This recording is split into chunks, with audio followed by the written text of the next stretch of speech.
Sa halip na lapis at papel, mga plastik, bote, bakal at iba pang mga sira-sirang gamit, ito ang palaging hawak ni JM, 9 taong gulang ng Balatas, Naga City.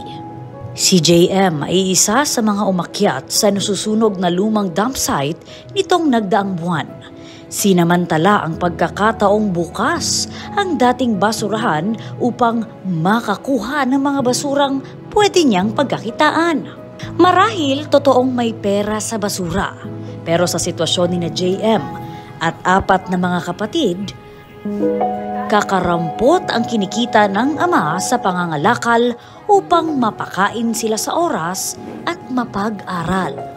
Nagpapakatatag ang 30 taong gulang na ilaw ng tahanan na si Mayra de Torres.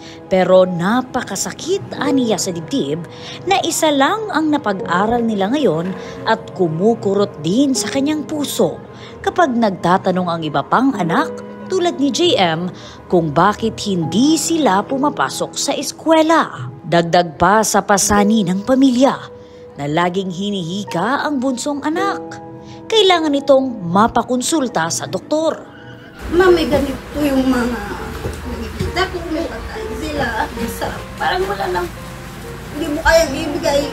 Maladalit ka na lang minsan kasi mangungulit. Ay, sa eskwelahan, ma'am. Mama, may sabi ni ma'am, may ganito kami. Kailangan niyo magdala ng pagkain. Wala po mo